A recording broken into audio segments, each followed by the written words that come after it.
Good morning. Welcome back to the Football Terrace. Hit the like buttons and make sure you are subscribing.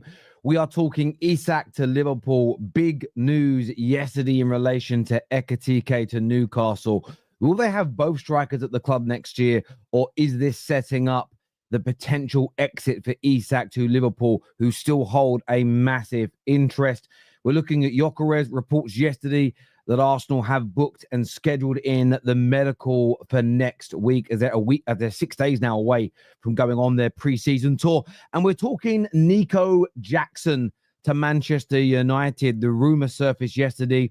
We're going to talk about that story. Going to give you my opinions on that as well. But make sure the like button has been smashed. Make sure you are subscribing to the show as well. Very, very important to like. Very, very important to subscribe. But that button next, the bell notification, get it turned on and switch it to all notifications so you know when we go live, because the algorithm is not your friend. So many of you complain. And by the way, if you've got the bell on, but you don't put all notifications on, you're probably not going to get notified. So you need to put it to all notifications. Let's do this, people. Let's go.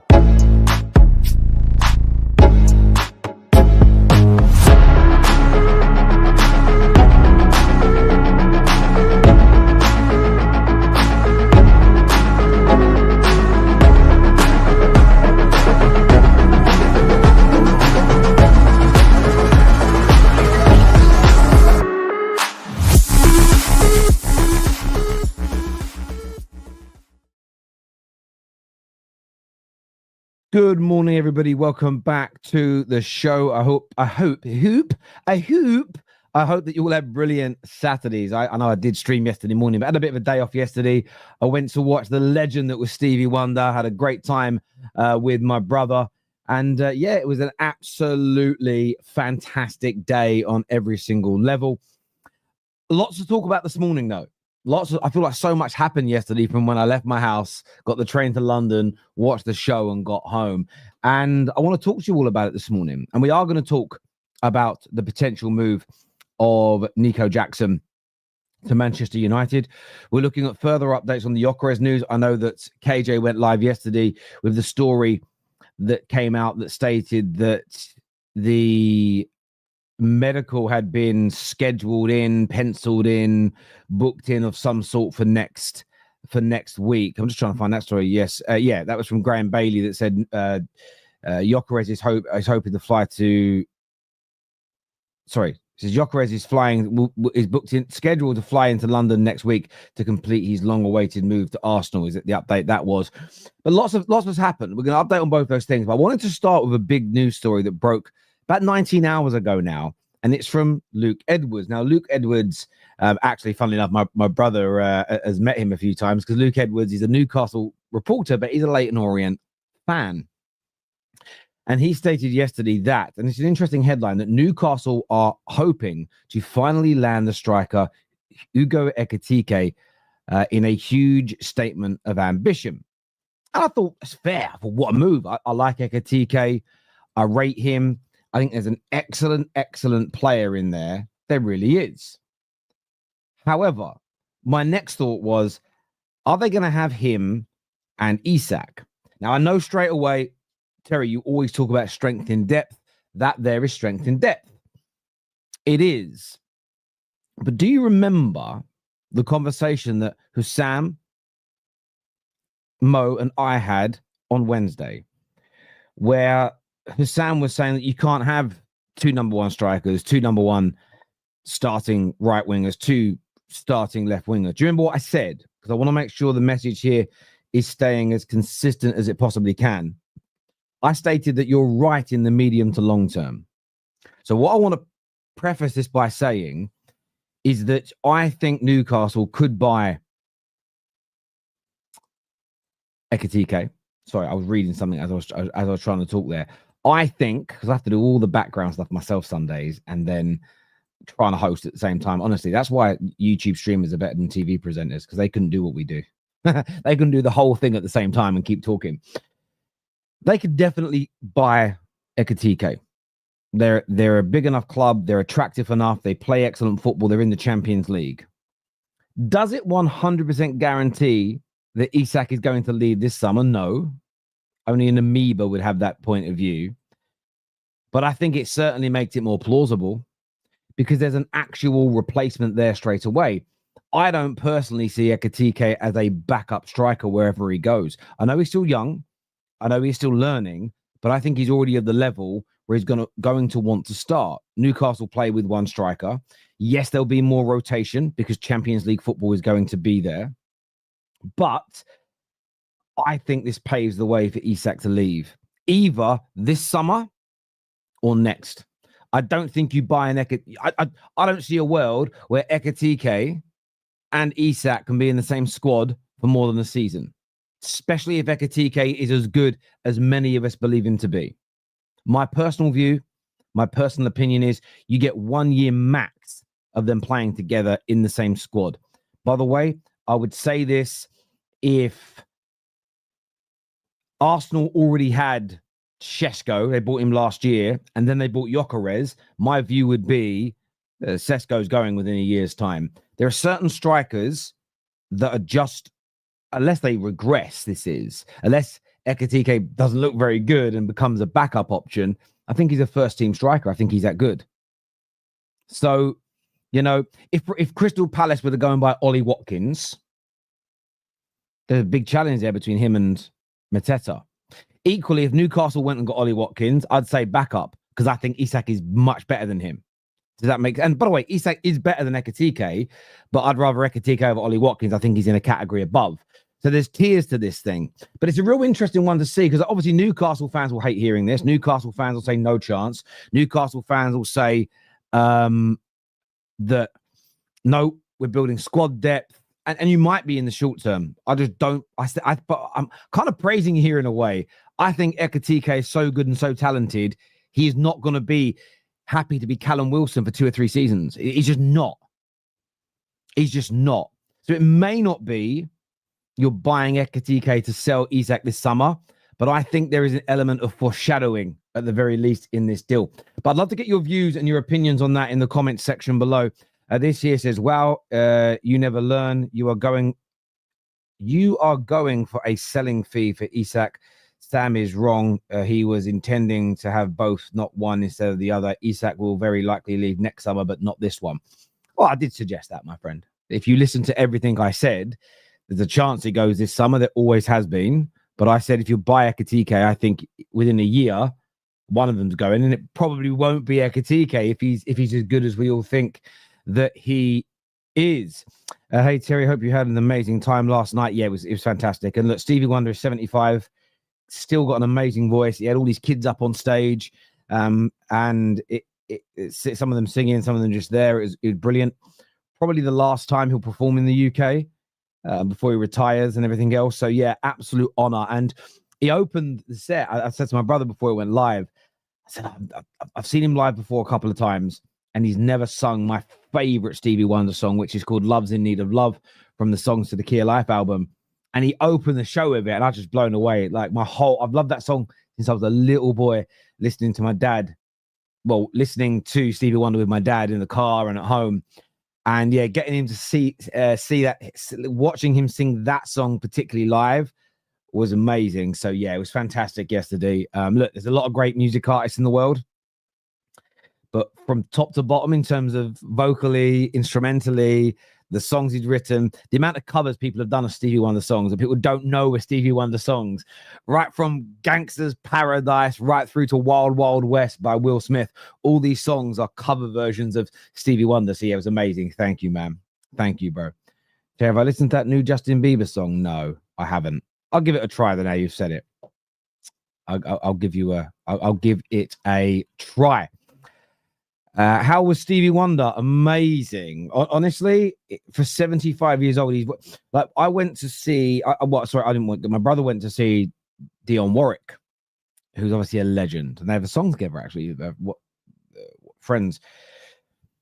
And he just said, it was sad because her voice had gone. She didn't really look like she wanted to be there. And it was sad to see a legend that was so amazing, just like lose that quality.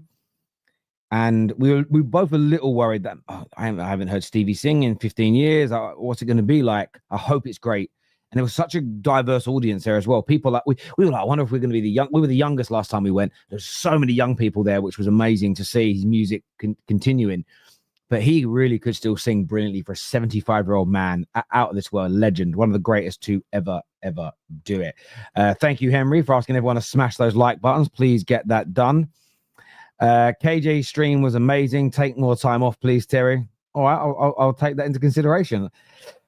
Hit the like button. Thank you, Luke, for encouraging everybody to do that. Due to PSR, Liverpool might jump on Gyokeres if Nunez is sold. They won't. They've got absolutely zero. Liverpool have absolutely zero issues with PSR. None. Absolutely none. Absolutely none. So, yeah, not for me. Not for me personally. Oh. I'm hearing the gaslighting on this Isak rumor. Nobody reliable is discussing it even a little bit. But this isn't true, is it? There's been a number of conversations. A lot of journalists are saying that are doing the line of Newcastle absolutely don't want to sell him is the wording that is being used.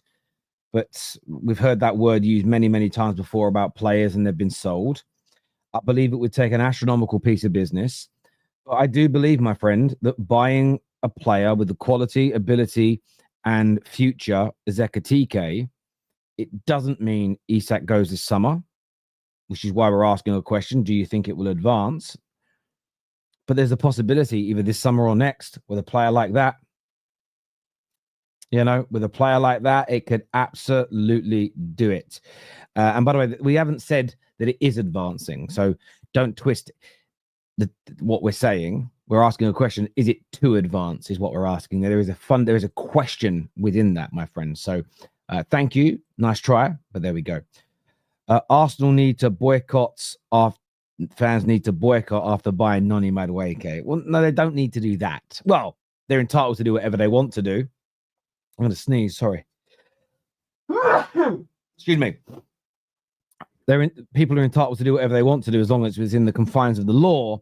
But Arsenal, I don't think Arsenal need to boycott. I think they're having overall what looks like it's going to end up being at least a very good, if not a fantastic summer transfer window. They're about to buy one of the most prolific goal scorers in the world. They're looking at Eze, I think one of the most underrated and most talented attacking midfield players in the Premier League, therefore in Europe. They bought one of the best controlling midfielders available in the world in Zubimendi. Excellent backups in the likes of Norgard. Another great young centre-back, potentially great young centre-back in Mosquera. I just don't think, they're probably going to spend somewhere between 250 to 300 million pounds in totality. The wage bill is going up with the quality of players they're signing. I don't think Arsenal fans need to, personally, I don't think they need to boycott. I know the Noni Madueke deal wasn't a good one. I've stood on that. I stand on it. But I don't think there's reason to be boycotting personally. But that's my personal opinion. If you believe it, my friend, tell me what you're going to do about boycotting. Like, what's your action? Are you going to stop watching games? Are you not going to buy the shirt? Have you cancelled your tickets? When you say boycott, my thing is the people that say fans have got to boycott. What are you boycotting? What are you doing personally? Or is it just empty words? I'd love to know what you're doing. I would follow a channel. You vent, have fun, and tell stories. Don't tell Mark. You're more interesting. Look, if Mark might be watching, I don't know. Look, that's the beauty of what we do on social media. Some people will find me more interesting. Some people will find Mark more interesting. Some people will find Saeed more interesting. Some people prefer. Some people that follow me will go, I like it when KJ's on more, or I like it when this. But that's the beauty of it. That is the beauty of it, my friend. So yes. Thank you. But there we go. But on the Gyokeres news, I wanted to speak about this in a little bit more detail because obviously yesterday there was two big updates. There was Ben Jacobs in the morning. That was, as we said yesterday, a key day in the negotiations. No outcome of that yet. There was the Graham Bailey report that suggests a scheduled, a booked medical could be taking place next week. The player expects to be over for his medical next week as well. Interestingly, Henry Winter had a very intriguing update this morning. Again, not a transfer journalist per se, but a very credible journalist at that. And he has stated that, I'm going to try and read it here. I'm going to try and find it here. He says that Arsenal have virtually agreed a fee for Victor Gyokeres with Sporting Lisbon, according to Henry Winter. He's sorry, I've got the. I need to get the full story. You know, sometimes when aggregators changed it a bit, I do apologize. Bear with me a second, right? Just so I can find the full post, because I want to read the whole thing. And this aggregator has edited his post. Here we go. It says here, it says here that he goes, should be a good week for Arsenal. Madueke and Mosquera in. So Mosquera is going to happen at some point. We'll touch on that later today. He says Gyokeres fee virtually agreed, just at the add-ons debating stage, plus dealing with the agent's substantial cut. And Arsenal being strong at that point, on that point. Gyokeres obviously keen to go to Arsenal and will need can try farewell to Sporting. Maybe needs to have another word with his agent, get the deal done. Also, busy week in potential outgoings, generating income from Kivior, Nelson, Trossard, Vieira, and Zinchenko. So, look, a very, very interesting update very early this morning from Henry Winter, but just basically saying most things with Gyokeres are done. And I was thinking a lot about this. Yesterday. When I was on the train on the way home, it was very quiet, very somber. Everyone was everyone was a little bit wavy, a little drunk, a little tired. People had been on their feet all day. And I was just thinking about the transfer window in general, because there was an update about Mbeumo by Fabrizio. Man United fans lost their mind, going, I'm so angry at this deal. And then you realize what it is a little bit. It's the kind of, it doesn't bother me personally, but I understand, like, oh, why are we getting updated about the same thing again and again and again? And I think people do get frustrated with that. Now, someone will go, Terry, that's very hypocritical. I could already see the reaction videos. Terry, that's hypocritical because you do that. Well, I've just said that it doesn't bother me, right? It doesn't bother me because what I do is look at what news is out there, look what's trending. I look at what topics are either making people excited or upset, and we sit and talk about them. It's not so much about the headline, it's about talking about them. If you don't like talking about these things, don't watch, right? That's what always been my advice. I don't mind the journalists doing it, but I see why certain people that don't like this kind of content, don't like talking about the rumors and the speculation and the journey, get annoyed. Because Arsenal are now at the same stage with Gyokeres that we are with Mbeumo. It's the minor detail of the add-ons that are kind of holding things up. And someone said, oh, Terry, but Arsenal have advanced very quickly with Gyokeres. Yes and no. They were deliberating and working on both deals from the end of May. So let's not pretend that one's happened in the space of a week and the other one. In fact, they started their preliminary work with Gyokeres in March. So it's so interesting how people like try and twist and change things. But from my point of view, it does feel like a deal that's going to happen. It's one that I've felt for a number of days now that Arsenal fans should be very, very relaxed on. Personally, very unlikely to fall through at this point. The fee is in the base of it, is all but agreed. I think Fabrizio updated yesterday and said something along the lines of, and I'm going to see if I bookmark. Did I bookmark this so I could read it back? Well, Sammy McBell has said that talks are ongoing between Arsenal and Sporting and still hopeful they can reach an agreement. But Fabrizio says something else, and I don't know. I did bookmark it. He said that Arsenal offered £65 million, not 60, which is higher than expected based on the agreement that Gyokeres had with Sporting. But the Lisbon club rejected it and still want more. So this is where I think Arsenal fans have got to be fair to their club, personally, is that Gyokeres and his camp still believe there was an agreement for a £60 million base fee that they had verbally. Arsenal have now been above that. And that's because they want to start moving this deal along. Sporting is still asking for more. They're compromising on that because you've got to remember, Arsenal, along with Man United and Juve, that all went in for Gyokeres, went into that deal at the beginning of the summer expecting to pay a base of 60 million. And it is very important to suddenly not pay 70 or 75 as a base, just like this, because Ben Jacobs explained this perfectly the other day, the way it works in the transfer window. If Arsenal was seen to just yield that quickly and go, yep, we'll pay it, bang. That's especially at this stage of the window, not in the last few days when you've got to do it quickly, but in the earlier stages, other football clubs that you're going to try and buy from are also going to play hardball because you've set a precedent that you'll jump at the click of their fingers. So I think Arsenal have done the right things, but Arsenal are getting to that point now where them and their fans want the player in for a large percentage of pre-season to integrate so they can have a really fast start to the summer.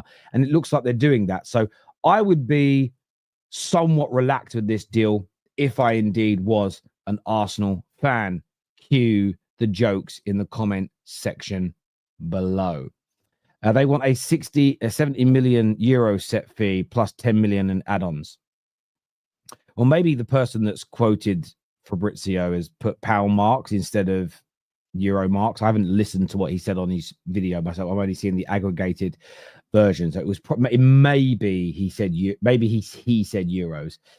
Yes, the next reply for the Arsenal Extra account is a bit of a mix-up. He goes, I meant to write euros, not pounds. So yes, there we go. But again, that's one of those things that I don't even think people need to complain about. I think we can all work that out ourselves. Getting worried about Gyokeres. Are we getting him in? Nathan, there is no suggestion of a hijack. There is no suggestion the deal is going to fall through. There is no suggestion that this deal will collapse. So from, again, my perspective as an outsider, I don't think Arsenal fans have too much to worry about with this deal at all. At all. I don't see it falling through. The biggest thing is this. He's picked you. He has picked you. And he's rejected other teams. Juve, Manchester United, anyone else who's coming for him. So I wouldn't be too worried personally. That's just my view.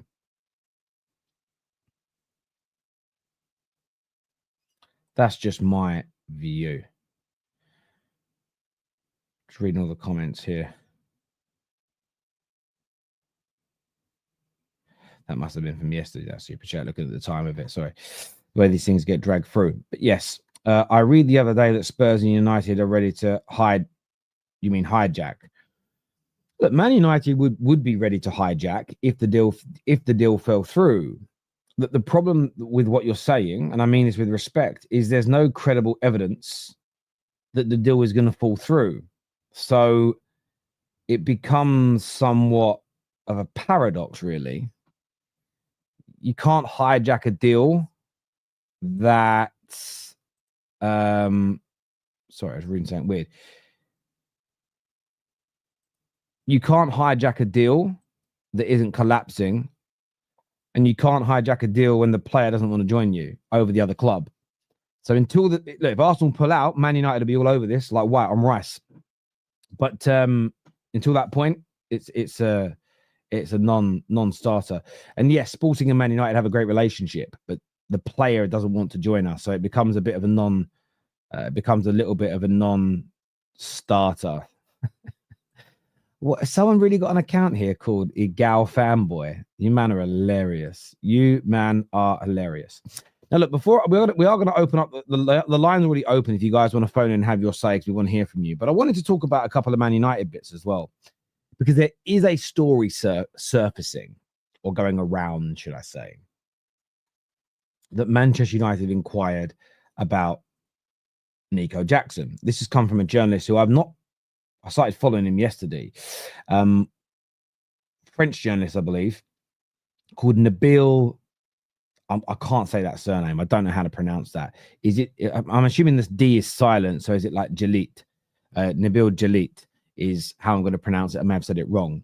And he has stated that Man United have inquired about the Chelsea striker, Nico Jackson. And again, I've seen a lot of anger. I've seen a lot of frustration. I've seen a lot of annoyance towards this deal. And I understand it.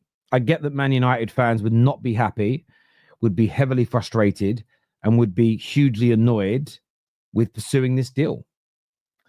He's got a better goal scoring record in the Premier League than Rasmus Højlund.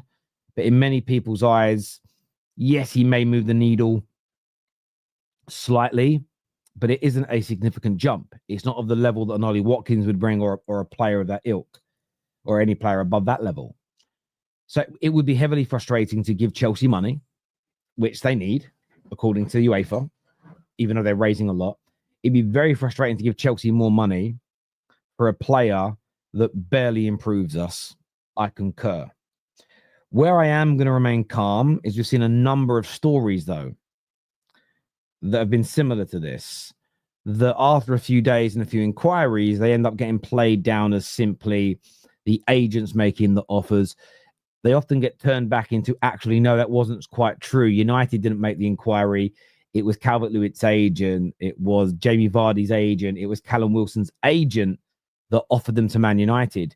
And maybe he goes on to a list of players that if we get to that last week of the window and we haven't, and we've failed and we've done a bad job at bringing in a good quality or a fantastic quality striker, you may turn to it to say, look, it isn't ideal, but he will score us some goals. He will give us some extra pace. He will improve that area slightly. Maybe Man United go for it.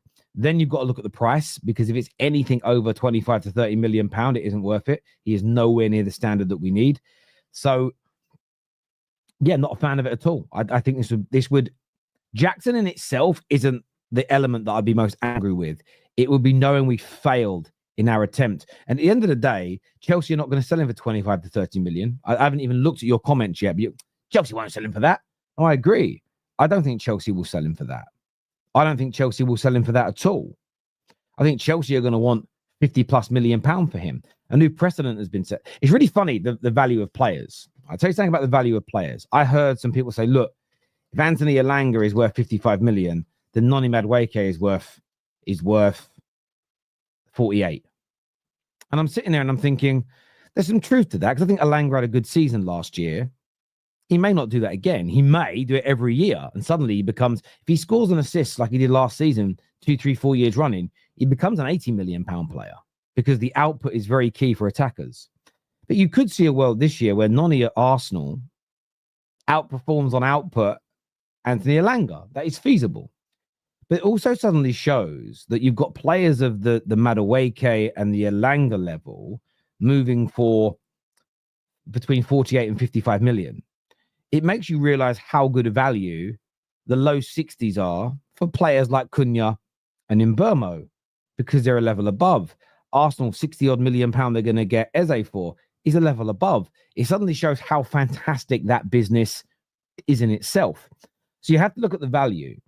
So if Chelsea are to sell Nico to a Premier League club, Nico Jackson is going to be sold for between 50 to 60 million pound plus, because as a striker, he's probably in that same type of category as a Noni Madueke. Now, strikers are typically more expensive than wingers, so you might have to add an extra 5 to 10 million. So you could be looking at 60 million pound. And that, for me, would annoy me more than the player. Dropping that amount of money is ridiculous, because I don't think he moves the needle enough for that amount of investment. And that is my money. That is your money as Man United fans, and we should be overly scrupulous about how we spend it. What we spend the money, how much money we spend, for me, is only marginally less of a priority than the profile of the player. Because even if you buy 4 of the right profile, if you overspend on them all, you can't get the 6th in the summer that you need because you've overspent. So you've still got holes in your team. And if there's no money left, you're never filling them. It's the long and the short of it. If you've got to buy 5 loaves of bread to feed everybody, but you overpay for that bread and you can only buy 3, people are going hungry still.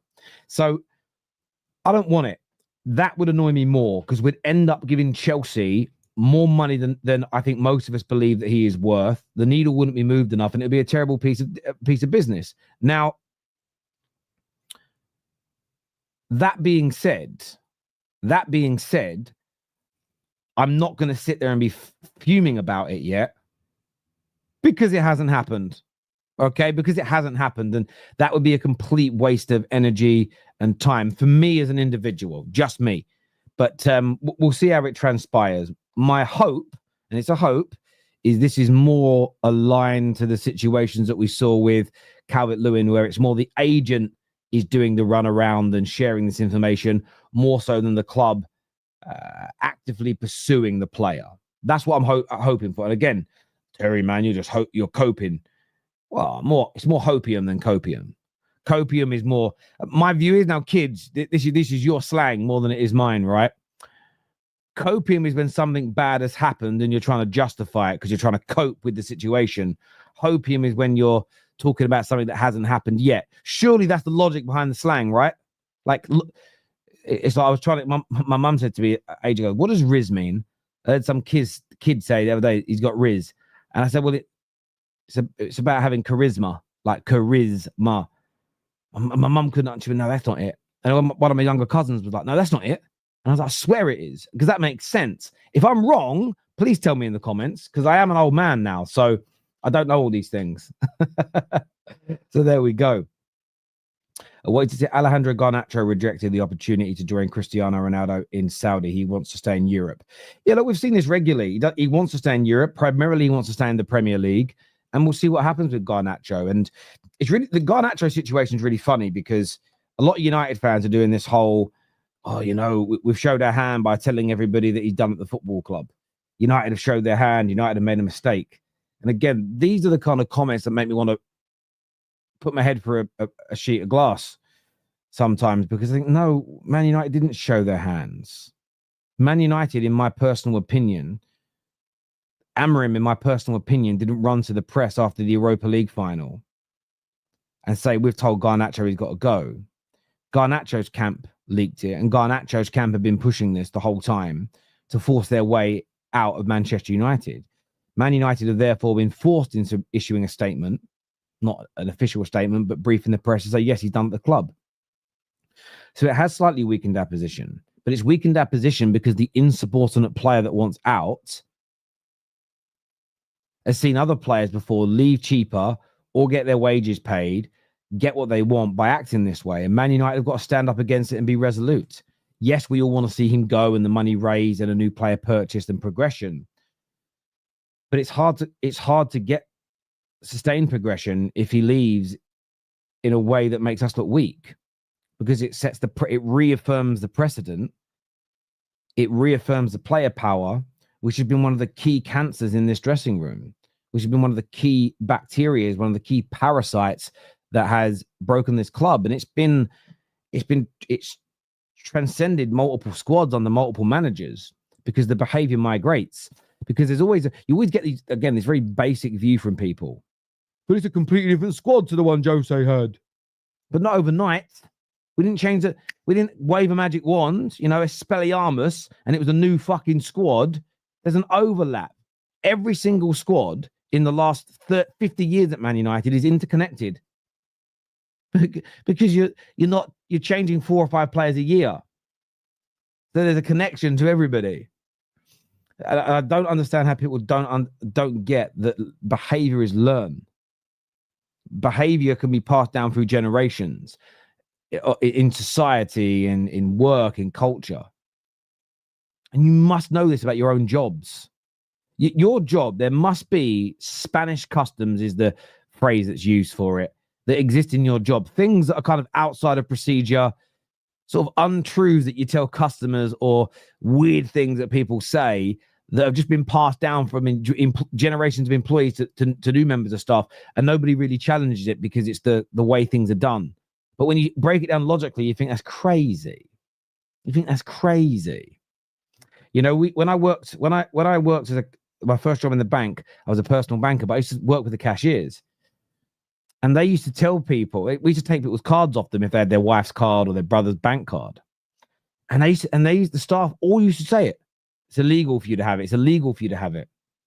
And I sat there and I thought it was illegal as well. Why? I'm learning. I'm hearing staff members that have been there 20 years tell people it's illegal to have somebody else's bank card. So what did I start saying when I was giving people their bank cards and opening accounts? Don't give your card to anybody else. It's illegal. You passed on a mistruth because you heard experienced people doing it. And then months into my job, maybe years into my job, we had a compliance officer come around, did some auditing, and heard someone say it. She went, why are you telling people it was illegal? Or we take their cards off them because it's illegal. It's like, no, the only thing you're meant to tell people is if you give, even if it's your wife, if you give somebody else your bank card and tell them your PIN number, if your card gets stolen and somebody steals your money by using your PIN number, there's a chance the bank would, back then it's changed now, the law's changed, but you might not get your money back because you've confirmed that you have divulged your PIN number to somebody, but it isn't illegal to give somebody else your bank card. So we had to be retrained on that. And this happened on multiple occasions, but we all just thought we were doing the right thing because it's what everybody else did. And this exists within football. Players come in, and this is how we behave at Man United. Well, I've seen that experienced player do it and that experienced player do it. So the young players believe they can do it. And it just goes until you cut that off, until you stop it. And sometimes that takes sacrifice. Sometimes problems arise from it, but you have to persevere through them. You're never going to create a better situation. And this is the same for every single walk of life. It's hard. As a parent, final example I'll give on this. As a parent,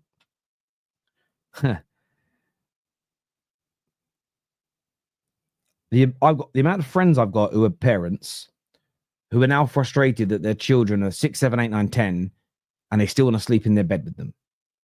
Or they can't fall asleep in their own bed unless one of their parents is laying next to them or in the room the whole time.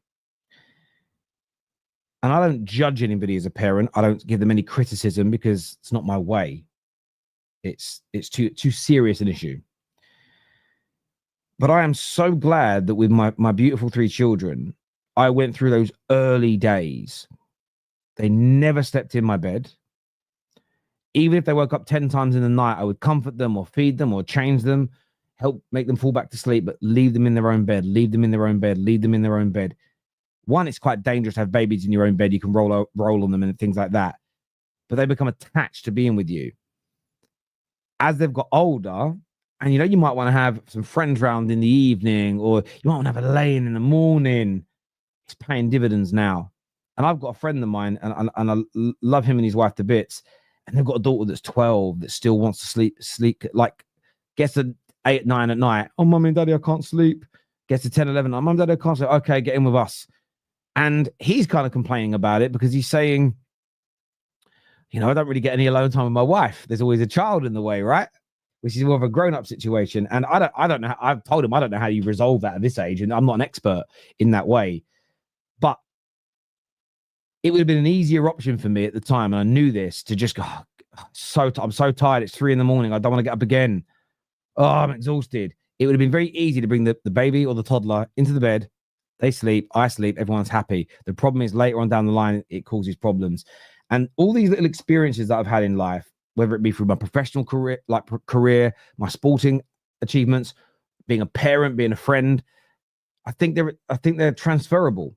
And as a football club and as a dressing room, if you allow bad behavior to set in, or if you sort of don't cut out bad habits early, they can manifest into much bigger problems later on down the line. And to fix these issues, you then end up having to go through even more pain. Hello.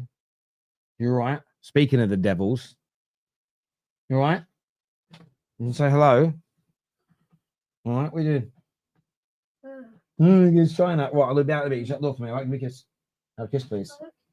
You all right? Yeah? Yeah? Yeah?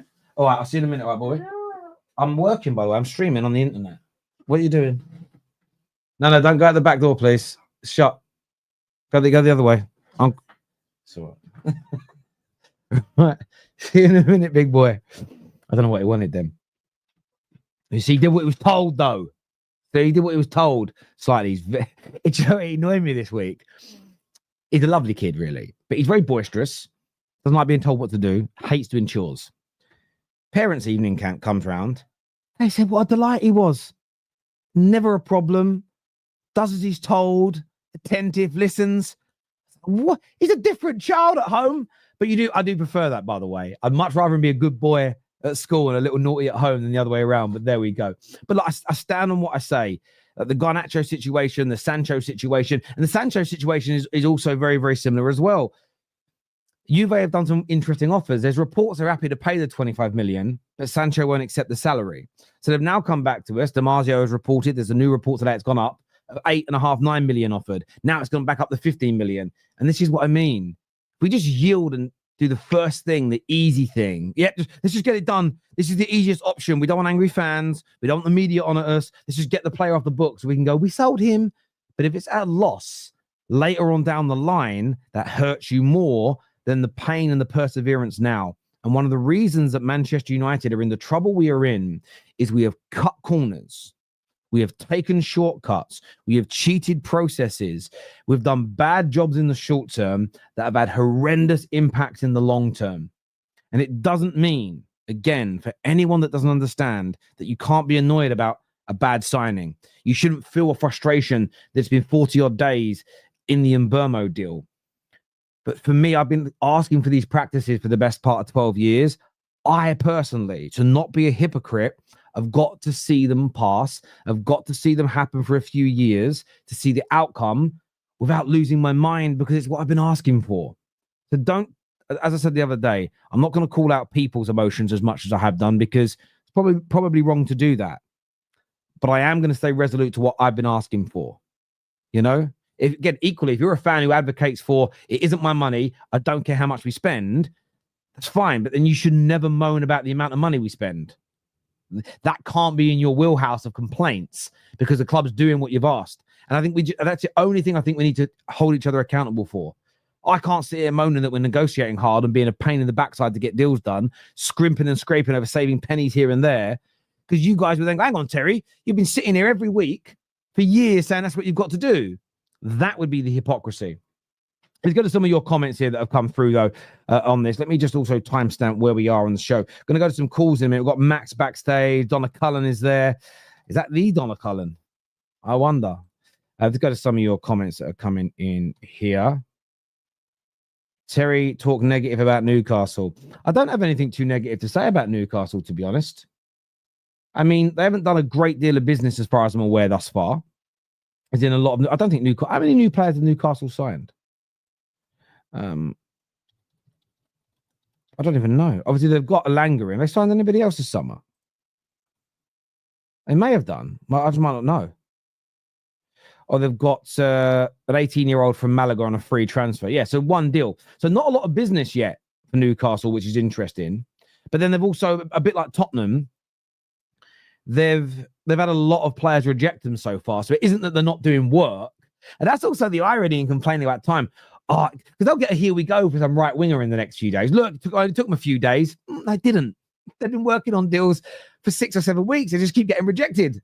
Again, that's the irony in the moaning. If you swap Man United summer with Spurs', Man United fans would be more angry. It'd be missing out on even more of our main targets, signing slightly lesser players, and being reported for tapping up. I'm telling you now, Man United fans that are angry today, they're allowed to be. But they'd be even angry if we were out in Tottenham summer. I bet my bottom dollar on that one, my old mate. I really, really do. Is Liverpool really getting Isak? What about Rodrigo? Well, look, they could get Isak. Absolutely. They could get Rodrigo. I believe they're looking at both. I believe a lot of clubs are going to look at Rodrigo. I think Arsenal don't have some free run at this deal. PSG, Bayern Munich, Liverpool. There's talk yesterday of Man United. I'm not, by the way, when that Garcia guy comes back in and goes, Terry, I saw this bad report for United and you haven't spoke about it. Why not? Tell him I also haven't done a video about Rodrigo to Man United, because I think there's absolutely zero chance that happens. But I think we'll make an inquiry, because you never know. Is there a call-in link? That's literally pinned into the live chat of this show, bruv. It's on the screen. I missed the belts. Maybe that's my PTSD.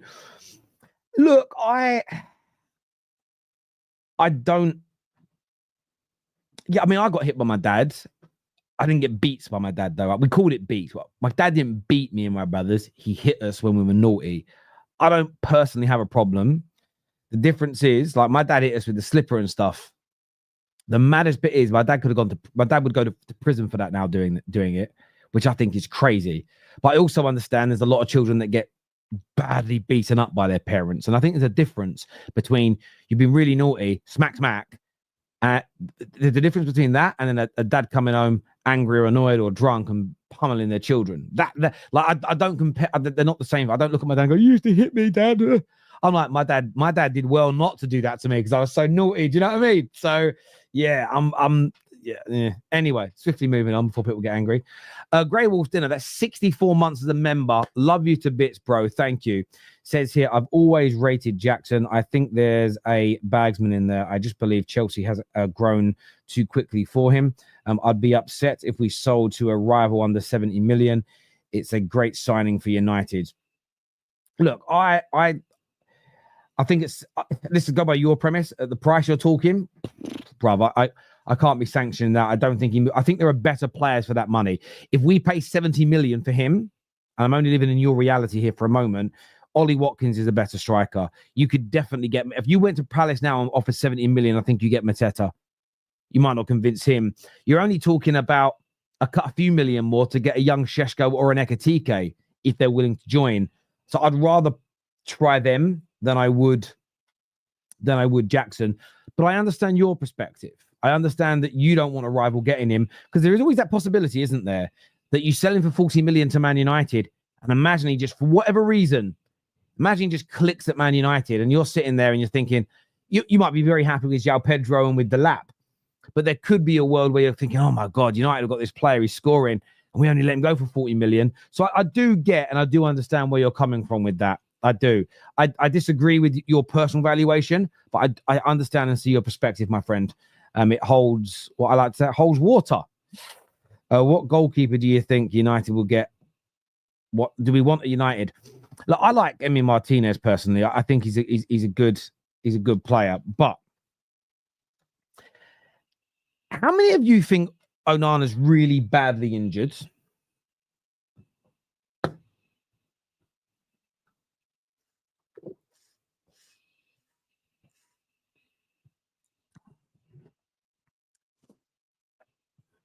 Let me know. How badly injured do you think he is?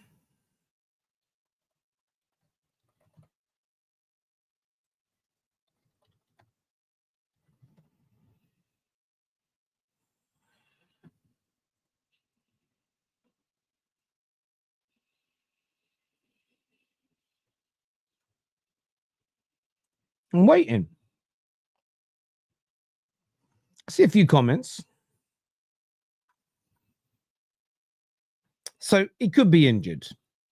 And he probably has some kind of injury. But I'm going to throw you out a proper conspiracy theory here. Where's my fucking... I'm going to tinfoil in here. My conspiracy, right? My conspiracy. I've been a bit confused by some headlines this summer. And we're not the only club that's done this, but I'll speak specifically about United because the super chat was about it. United are looking at new goalkeepers, but are undecided if they sell Onana. Will only buy a new number one if they sell Onana, but they haven't decided what they're going to do yet. I just don't believe that a decision about Onana hasn't been made. If that story's true, and we think, oh, he's good enough, then again, fuck this. We're done. We're finished. Similar headlines to Højlund. Højlund wants to stay, but he will only leave if the club decides to sell him. Well, yeah. What does that? I don't even know. What does that even mean? Like most players would stay at a club if their club just like for a second. Just say that out loud again, and let's think of another player that's currently up for sale. Darwin Núñez will only leave Liverpool if Liverpool decide to sell him. Yes. Terry Fleurs will stop breathing if he stops breathing. Think about it. Think about it. If you take a fish out of water, it will drown, but only if you take it out of water. I said that badly. But you know what I'm saying? It doesn't make sense. Terry's dog Rocky loves playing fetch, but only if Terry throws the ball. Yes. It's not fucking fetch if I ain't throwing the ball, is it? So that's the bit that I don't get. I don't get. Now, I totally get the thing that no one's going to buy him if you're saying he's out injured. Yes. So he could be injured. But this whole Onana situation, I find sketchy. There's something about it I just find sketchy, and I can't quite put my finger on it. So is his injury as bad as we think? Maybe, maybe not. And all I'm essentially saying is I'm not shocked if in the next 3 to 4 weeks he's sold or we bought somebody new. Maybe we're not going to go after an established goalkeeper that you see as the number one. Maybe we found someone else who we think is good enough to be the number one, but we're going to kind of bring them in a bit of an understated way and then slowly phase the goalkeeper out. We wouldn't lie. I don't think we're lying 100% about an injury, because you can't kind of do that. The player might say, I'm not injured, right? And you look silly. But just something about this Ho Onana situation I find fishy. And maybe what it is that we are keeping him and we rate him, and I'm in denial, right? I'm very lucid on this. I'm very consciously aware that's what it could be. But this Ho Onana situation has got me feeling a bit weird, and I can't quite put my finger on it. And then I saw him get injured yesterday, and I was just like, oh, convenient. You know? You ever had a family member whose wife or husband, it can be either direction, is always sick when it's a family gathering? Oh, so she couldn't come today. She's got another one of them sore throats. Oh, he couldn't come today. His back's hurting him again. And you start to realize he just don't like us, or she don't like the family, right? Which is fair, but it's just tell us the truth. Stop lying. This is just giving me a similar feeling of, It's just a, really? I don't know. Just something about it I find interesting. Could be my denial, though. Could be my denial. We have another super chat here that says, it means they haven't put in a formal transfer request, which means the club have to give them a payout, Terry. Well, yeah, the bonuses are there, so that's also part of it as well. There's also the player saying, yeah, I don't want to leave. I'm not putting in a transfer request, whilst maybe still looking for a new club, right? And Matt, this is where Man United are still in a very weak position because of years of failure. I think a lot of the players just think, well, eventually they'll cave and go for a low offer that comes in. But we'll see. We'll see what happens in a lot of these situations in the coming days, weeks, and months. All right, let's go to some of the calls that we've got backstage. If you haven't done so yet, get the like button hit. But as we mentioned yesterday, what's really, really important is liking, as you can see here, subscribing as well. But it's this button here, the bell notification. Get it hit and switch it to all notifications. Because when it's just on the normal notifications, which I think it just counts as subscribers who turn on all notifications for your channel is great. Subscribers who turn on all notifications for your channel and enable YouTube notifications. Okay. So I've said it wrong. So if you've got all notifications on, that's great. A lot of you have that. Tens of thousands of you, which is amazing. But barely any of you have enabled YouTube notifications. So go into your settings on the YouTube app, which is normally in your app store, and your notifications, and make sure it's all turned on. Make sure you have all notifications enabled on your YouTube app. And I think, let's see if I can find where that is myself, because very important to do that. Because I do get a lot of you message me and you say, Terry, I've tried to, I've notified, I don't get the notifications through. And I think it's because of this. Maybe I should have known this sooner.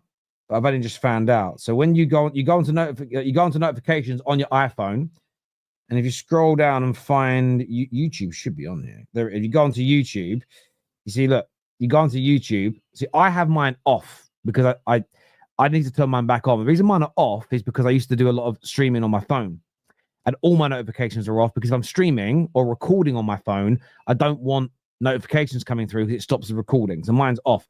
But you go on it, and you have to allow notifications. If you don't have allowed notifications on your phone,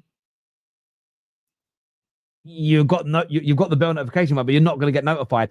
And more than 3/4 of you that have got notifications from my channel turned on don't have that turned on. So that's why you're not getting notified. So go into your settings now, get that done and get it updated so you see the notifications when we go live, people. So just literally, I don't care if you jump off the screen now and come back in a minute. Go and get that done for us. If you haven't pressed the bell notification, press it now. But go and turn on all notifications. Very, very important indeed. So thank you all very much. We're gonna take a few calls now. Let me get my earphones on, and let me turn this down a little bit because that's very loud. First on the show, he's been waiting a long time. Actually, we're gonna get Max on first with us today. Max, welcome to the show, my friend. Who do you support? Who do you want to play? I'm an Arsenal fan, so I'm very excited for the Gyokeres signing. I just want to kind of say that I think people should not be panicking about the whole preseason, like trying to get him in before. Because Mourinho came in up front after spending his whole career as a defensive midfielder and scored goals against Real Madrid and Liverpool with no preseason, nothing. So I don't think there's any concern about that. So I want to see my club stay strong with their valuation and just try to get the fee down for sure. Yeah, I understand that, Max. I think, how do I say this in the right way? I was talking to a few people yesterday who, a few people at the event we were at, like recognized us and come and said hello, which was nice. And they were sort of talking about content. And I wanted to get your opinion on this.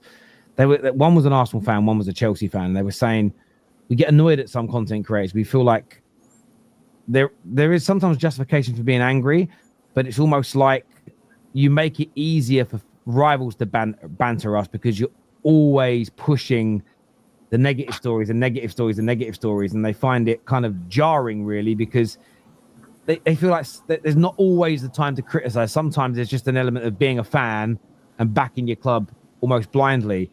What do you make of that point? Do you think that more fans should criticize things where criticism's needed, but is there times where you should just stand by your football club, in your opinion? Oh, for sure. I mean, I think what I've seen most, like in this transfer window, is the Madueke signing, because I don't agree with it. I don't think it's a great signing, especially for, I don't know, was it like 50, 55 million? I think it's too much, but the fans have been wanting a Saka backup for like ages, which me included. Like he got injured last season really badly, and now everyone is so upset about that signing when we got it done quickly. We got it done before preseason, which everyone is making such a big deal out of. So I just don't think you need to be that upset about everything all the time. Just relax, wait for the window to close, see what other players we get. And yeah, I'm excited to see Madueke play as well. So yeah, I agree with you. It's just the negativity is just like, it will get more clicks and more views than just telling people to calm down.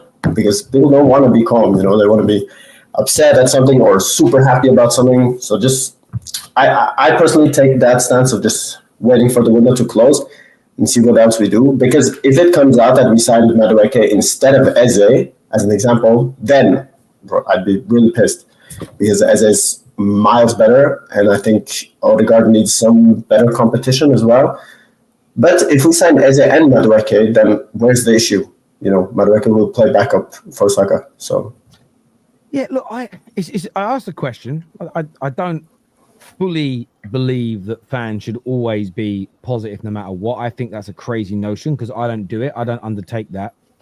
But I do think as well, like some of the things that I've seen, I think it's the pushing of lies during the anger, and not just in the moment. In the moment when you've lost the game or the instant reaction to a bad signing, people say things because it's frustration and they let it out. And I know a lot of people think that you show your truest self when you're angry. I don't personally think that's true, because I've got people in my life who knowingly say spiteful things to hurt people when they're angry. They don't mean them, but they know it's going to hurt that person, so they say it, right? So people don't always tell the truth when they're angry. However, it's when it's 4, 5, 6 days later and the lies are still being pushed. So, for instance, I've heard some massive Arsenal accounts and massive Arsenal fans push a lie that we know is a lie because the clubs have confirmed it, experts in the industry have confirmed it, transfer experts have confirmed it, that the order of your signings does not dictate the priority to the club. And yet people still push it like that's the truth. And that's the only time I get frustrated. So I was saying to Staffy on Friday, you're allowed to be angry that we haven't signed enough players yet in pre-season. I agree with you. I'm annoyed about it. What isn't okay is to push the Garnacho returning to team training news, go crazy about it, call the manager a simp and a weak man and a pussy. Then when it's confirmed that news story is a lie, You spend 0 time streaming about it, 0 time posting on TikTok, 0 time posting tweets about it, because you know that the apology for that isn't going to get you. That's when I start to believe, well, you know, the apology for that's going to get you no traction. So it's like you reacted with a real emotional outburst, but you don't have the same energy when it comes to the story being a lie. That's when I start to think, are your comments really about improving Manchester United and making them better? Or is it just about this reaction will bang? If I'm reacting and saying, actually, this was fake news about Garnacho, the manager isn't asking to do this, I apologize for calling him a simp. I apologize. By the way, Staffy didn't call him a simp. I'm talking in generals here. I apologize for calling the manager a pussy. Screw you, this journalist that lied. I'm not going to get suckered in by it again. Is that going to help? Does that help the club as well? If being angry at the club for mistakes helps, protecting the club when they're lied about must also help, right? So for me, it's the balancing act in this. And that's the only thing I question, because that's the bit I don't get, is why only the negative reactions? Why never defending your club when they're lied about, when things are, things are misspoke? Like Potsy the other day did a video where he said that I think Miles Lewis-Skelly is now one of the highest paid players in youngsters in Europe. Now, he got canned for that by loads of people, but then he went on and addressed his mistake. Does that make sense? Now, he didn't do a whole video about it. It was a passing comment. So he made a comment saying, I got that wrong. He's not earning that much. And that's what a real person does. Do you know what I'm saying? Because they're not just looking for the rage in people. So that's the only bit I agree with. And it was an interesting conversation having with people about that yesterday. So I think it's getting that balance right, which I think is key to help your club. Max, though, great conversation. I appreciate you coming on, my friend, and we'll chat again. No worries, appreciate it. Cheers, Thank mate. You, for sure. Thank you. Next on the show, we've got Albert. How are you, Albert? Hey, how you doing, Terry? I'm good. What do you want to say, bro? Yeah, I think this Madueke situation, that's really what's been on my mind. And I think for most people, it's not so much the signing, because I think if he came after a Gyokeres or an Eze signing, there will be no real issue. And I thought about it, and I saw on that side right now, there's Saka, there's Nwaneri, and there's Madueke. I think we are covered there, if you have to be objective about it. I'm just trying, because if it's happened, it's happened. And we could talk about the price and whatnot, but I think it's getting an unnecessary reaction because it's a combination of things. It's Chelsea, it's another Chelsea sort of, should I say, failure? I don't think it's a failure, but it didn't reach up to the standards that people expected. If Arteta can do what he did to Kai was our top scorer last season. If he can do that to Madueke, I think Madueke has a much higher ceiling. I think he's a better attacking threat, what we need. And I think he's a better winger all-rounder, because that's only what we need. But if it can raise the general standard, because I believe Arteta can do that. I think, even though I was angry about the signing, I have to be a bit objective about the business of it. And as far as covering that sport, I think it's objectively a well done job as far as, But now that is on the back of signing Gyokeres and Eze, for me, at minimum. Because if this is it, then it's a horrible signing. I couldn't agree with you more. And I think the objectivity is really important at times, because I'm with you. I don't think it's good business, but I've said all summer, and this is the thing about trying to stay consistent, which is hard in the YouTube space. I tell you, when you were linked to somebody else earlier on in the window, and I can't remember who it was, and people said, it's bad signing. Yes, but it's about the total package. It's about what you buy as a collective. If Norgard was the only midfield signing this summer, it's not good enough. Yeah. But Zubamendi and Norgard, it's a good thing. What you'll see though with people, this is how you can tell the true fans, who are saying what they're saying for the betterment of their club, whether it's positive or whether it's anger. It's not just apologizing when you get things wrong. It's maybe reassessing, and all of us need to be held to account for this, including myself, because I'm not perfect. I never professed to be. For instance, any Arsenal fan who's gone off the end of jumped off the fucking plank with this news, If this deal actually does well, and a lot of Arsenal fans go, I got this wrong, it's actually good business. Do you know when you know people are truly sorry for getting it wrong? Is when the next time they're unsure about a transfer, they're slightly calmer. If, for instance, say Madueke comes in, hypothetical, comes in, scores 12 league goals this season, is an amazing backup and cover, and you lot end up loving him. You go, fucking hell, what a good bit of business. You'll see a lot of the YouTubers that have gone mad, including me. I didn't go mad. I criticized it, go, got it wrong. Yeah. How you know people are true in their apology is if the next time round they don't like a deal, is if they're slightly more objective about it. Because if you think about making mistakes in real life, are you married? No. Okay. But, you got girlfriend, whatever it is. You've got a girlfriend, you're married with someone. Yeah. You may make a mistake, or they may make a mistake, right? As an example. But maybe you misunderstand the situation and you lose your temper and you have a fight. Yeah. Verbally, of course. Then if you find out you're wrong and you made a mistake, if you say, I'm really sorry, I apologize for getting angry or misunderstanding you or not trusting you, because that can happen. If the next time round you do exactly the same thing again, you weren't sorry. Because being sorry implies that you are going to change an element of yourself. Does that make sense? Being sorry means you've learned something from that situation and you apply that to how you operate. And listen, I am not perfect. I never profess to be, and I don't always do that. And I get called out for it, and it's right. But that's how you're going to know, again, whether people are objective or whether it's just, I'm going to keep reacting like this every time if I don't get what I want. Then that's fine, by the way.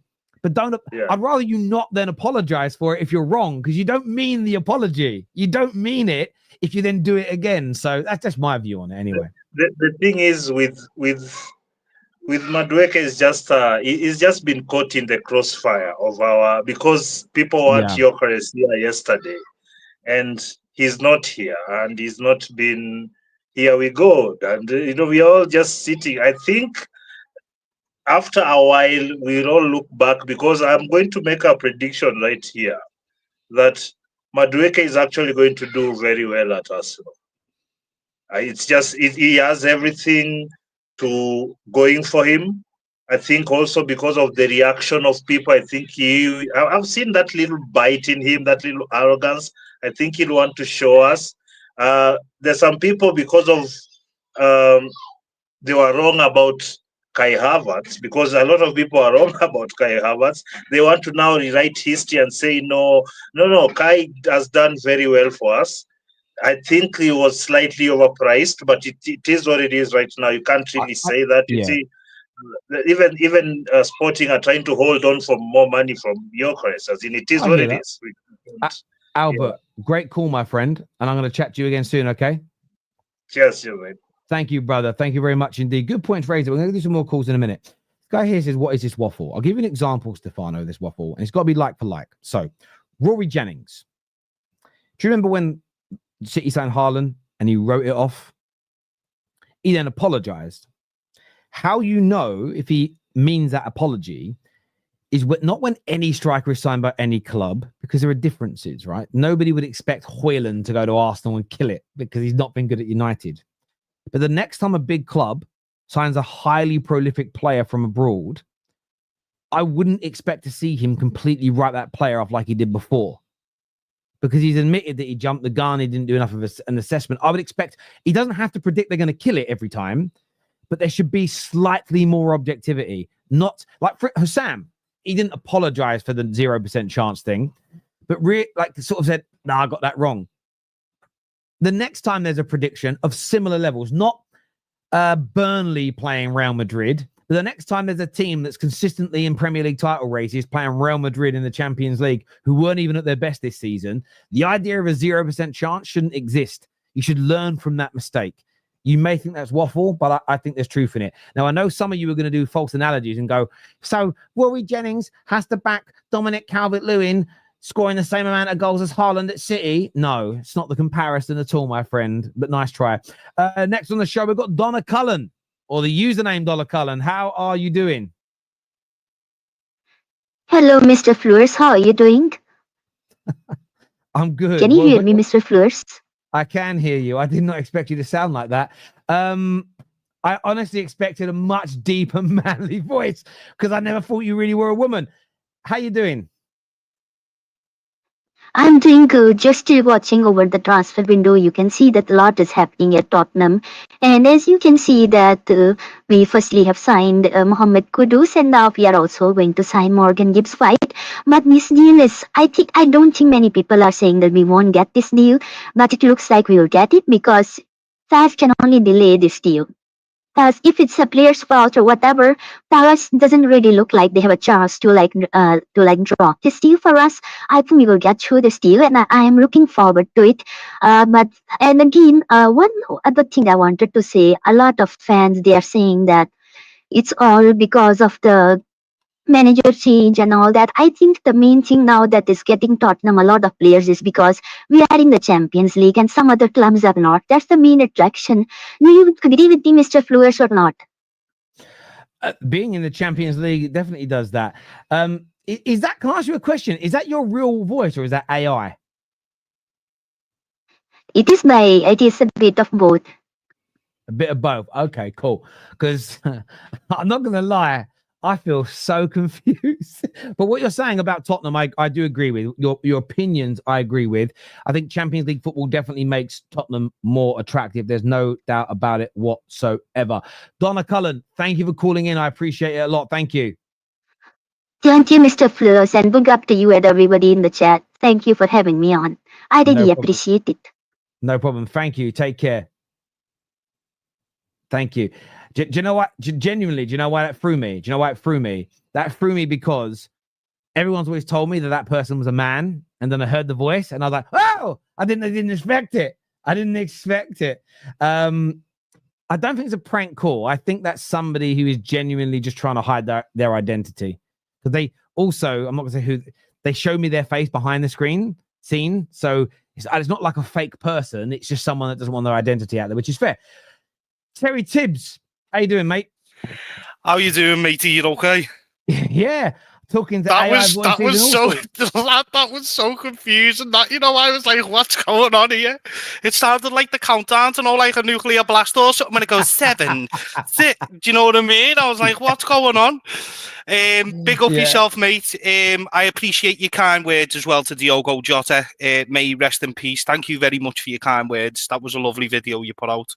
I could see you were really emotional as well. So I do appreciate that, mate. Thank you very much. I just wanted to come on the show. Terry, I reckon we get Isak, lad. I reckon it's happening. I reckon it's going to happen. I've been looking at a few things online, and I'm on Twitter, and I'm also part of Anfield Sector. I go on there. I'm in a chat with Anfield Sector. We talk a lot. He's a really good guy, Josh. Really, really genuinely nice guy. So we've been looking at a few things, and I honestly think we get Isak, because if they go out and spend 86 million on Ekitike, who's a similar profile to Isak, Ekitike's not going there to sit on the bench and be rotated. That's never going to happen. And the Newcastle fans are going, we need a replacement. Wilson's left. Yeah, you're going to spend 86 million on a backup striker?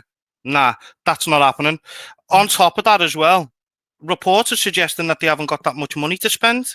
I know they've just sold a couple of players, but reports are suggesting that they're not really flush with cash. The owners are the richest owners in the world, but the club's not. Only generates 320 million a year, and the club run costs are at about 295 million a year. So, they haven't got much money or much room to maneuver. And if they have got the reported 150 million to spend, and they still want a goalkeeper, they still want a winger, and they want a centre back, and they're going to spend 86 million on Ekitike, not going to happen. The maths don't math. I mean, and this is the thing with Newcastle, their turnover is less than what teams like Liverpool spend on wages for players, and that's why this whole idea that they won't sell no matter what, it's not strictly true. They may weigh this up and say, well, look, Isak's brilliant. He's not even exactly old, but the money they could get for him, you could bring in Ekitike and other players and maybe improve the squad. And the revenue is growing, but it's growing slowly. And I think they have to weigh this up personally. I think there's a Absolutely. chance you get him. I think there's a chance you get him this summer if they get. Well, the way Ekitike, I put it definitely. over to Newcastle fans is, at the time, Coutinho signed a 5-year contract. Coutinho went to Barcelona for £130 million. We used that money to get in better players. Okay, we lost Coutinho and he was phenomenal in the year before he went, you know, and including in that year, you know, up until January. But we sold a £130 million player and we brought in Alisson and Van Dijk. That completely changed our team. You know, it completely changed us. And that's what Newcastle might need to do. Sell Isak, okay. If I was Liverpool, I'd put 110 million guaranteed on the table and offer them the rest in add-ons. That basically pays for Ekitike and plus gives them more money to spend because they've just sold a player and they're going to get pure profit from it. Now, if I'm Newcastle United, that's what I'd do. Plus, as well, if I'm Isak, why am I going to want to stay at Newcastle and maybe get top 4 again? Because top 4 is not guaranteed for Newcastle because everybody is strengthening. Chelsea are going to be there next year. Tottenham is certainly going to be there next year with the business that they're doing with Mohamed Kudus and Morgan Gibbs-White coming in. You know, there's going to be other teams. So if I'm Isak, I'm looking at it and I'm thinking to myself, I've stated I want to win trophies. I want to play at the highest level. Why am I going to stay at a club that I'm maybe going to get top 4 and possibly not even get out the group stages in the Champions League? And I'm coming up to 26. Listen, I think that there's a massive attraction for him for Liverpool. I get why he's not pushing for it because it's a lot of money and it may not happen. He's then got to face those fans. But I saw that Ekitike news yesterday and I thought very similarly to you. That told me there's a genuine possibility that that deal happen. But Mr. Tibbs, I appreciate you coming on, mate, and having your say as ever. Thanks, Terry. See you again soon, brother. Cheers, See mate. you soon, Thank bro. you. Bye. Cheers, mate. Thank you. A few super chats here. First one says, "Hi Terry, hope you're doing well. What is your prediction for Chelsea PSG?" 2-1 PSG at the minute. I'd like Chelsea to beat them. Because I think it sets up. I don't want Chelsea to win the trophy as a rival. Of course I don't, right? But Chelsea winning, I think, makes the Premier League more interesting next year. I think it gets Chelsea fans very excited, and that excitement's good for the football discussion. All Man United fans should follow the Chicago Bulls. Different sides of the same coin. Jerry Reinsdorf got lucky with Michael Jordan like United got with Fergie. Both legacies need to band together. Look, I know there's a lot more of you backstage. I'm sorry, I don't have any more time for calls today. I'm very, very sorry to all of you that have waited. I genuinely apologize. I'm sorry. We'll do more call-ins. But I'll do another one later on this afternoon. So come back this afternoon, UK time, and probably around 4:35-ish we'll go live. So I'm very, very sorry. I want to thank everyone who has tuned in, though, all of our super chatters, everyone who's hit the like button. Remember, as I said, though, as you're going to leave, go and if you've got the notifications turned on already, go turn the notifications on your settings of YouTube. If not, turn the bell on now and then turn those settings on so you get our notifications for when we go live. Please go and get that done. Until next time, take care, goodbye, God bless, and I'll see you all again soon. Peace.